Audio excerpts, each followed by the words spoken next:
সাধারণ মানুষ ভাবতে পারে হাসপাতাল মানেই সুস্থতা, চিকিৎসা আর নিরাপত্তা, কিন্তু এই হাসপাতালের গল্প কিছুটা ভিন্ন।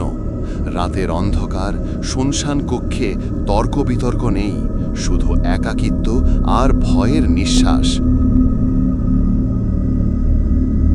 আজ আমি আপনাদের দেখাবো ঢাকার এক প্রাচীন হাসপাতালের সেই দম বন্ধ করা রহস্য, যেখানে মৃত্যু, নিঃশব্দ কান্না এবং অনিশ্চিত আতঙ্কের গল্প লুকিয়ে আছে।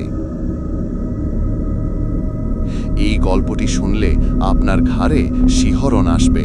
সাবধান, আপনি যদি ভয় সহ্য করতে না পারেন তবে এখনই ভিডিও বন্ধ করুন। রাতের প্রায় 2টো বাজে। এক পুরনো হাসপাতালের চারপাশে কুয়াশা ভরে গেছে, বাতি জ্বালানো একেবারেই কম। হাসপাতালের রিসেপশন খালি, শুধুমাত্র একটি ঘরে কম্পিউটারের হালকা আলো জ্বলছে। ডাক্তাররা বলেছে এই ফ্লোরে রাতের সময় কেউ যেন না আসে, কিন্তু সাহসী তরুণ সাংবাদিক আরিফ খবর সংগ্রহের জন্য সেখানে আসে।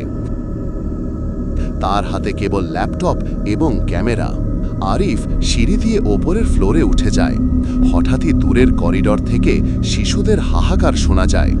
আরিফ প্রথমে ভাবল সম্ভবত রাতে রোগীরা ব্যথায় কান্নাকাটি করছে, কিন্তু করিডরের শেষ দিক থেকে কোনো কোণ থেকে কেউ আসছে না, তবুও হাহাকার শোনা যাচ্ছে। আরিফ ক্যামেরা অন করে করিডরের দিকে ধীরে ধীরে এগোতে শুরু করে। হঠাৎ একটি খোলা দরজা ঝাঁকুনি খায়, কেউ ভিতরে নেই। করিডরের বাতি হঠাৎ নীল আলোতে বদলে যায়। আরিফ লক্ষ্য করে দুর্দান্ত কণ্ঠস্বর শুনতে পাচ্ছে, এখান থেকে চলে যাও। তার হাত কম্পনের জন্য কাঁপছে। হঠাৎই এক ধূসর রঙের রূপ ধীরে ধীরে তার দিকে আসে। রূপটি একটি হাসপাতালের বিছানায় শুয়ে থাকা মৃত রোগীর মতো। চোখ খোলা, কিন্তু অন্ধকারের মধ্যে ফাঁপা ফাঁপা আলোতে কিছুই দেখা যায় না। আরিফ সাউন্ড রেকর্ডার চালু করে। রূপটি তার সামনেই দাঁড়িয়ে একটি ধূসর হাত উত্তোলন করে। আরিফ দৌড়াতে চাইলে পেছনের দরজা হঠাৎ ক্লিক করে বন্ধ হয়ে যায়। বাতি ঝলমল করে ভিজুয়াল ফ্ল্যাশের মতো। সে চারপাশে তাকায়, সব ফ্লোর শূন্য, কিন্তু কান্না ও ফিসফিসের শব্দ শোনা যায়।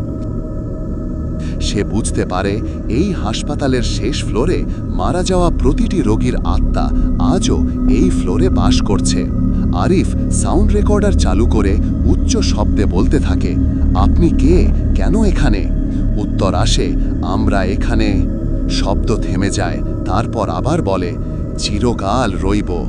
আরিফ দেখতে পায় একটি ছায়ামূর্তির সারি তার চারপাশে ঘুরছে, প্রতিটি ধীরে ধীরে মাথা নিচু করছে, যেন সে তাদের ভয় দেখানোর চেষ্টা করছে।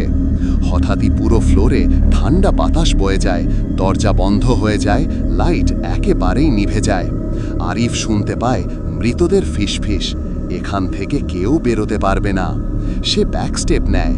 পেছনে তাকালে সব শয্যা খালি, কিন্তু রক্তাক্ত হাত আর মুখ ভেসে যাচ্ছে বাতাসে। শেষে আরিফ শেষ চেষ্টা করে ফ্লোর থেকে নেমে যাওয়ার। দরজা খোলে, সে দৌড়ায়, ক্যামেরা ধরে ফ্লোর থেকে বের হয়। ভিডিওতে পরে দেখা যায় দূরের করিডোরে এক লুকানো ছায়া আর তার চোখে অদ্ভুত আলো। আরিফ বুঝতে পারে এই হাসপাতাল শুধু রোগীদের জন্য নয়, মৃত আত্মাদেরও আবাসস্থল। এই হাসপাতালের গল্প সত্যি অনেকের বিশ্বাসের বাইরে। রাতের শেষ ফ্লোরে কেউ একা গেলে সে জীবনের সবচেয়ে ভয়ঙ্কর অভিজ্ঞতার মুখোমুখি হতে পারে। আরিফের মতো অনেকেই এসেছে, কিন্তু খুব কমই ফিরে এসেছে।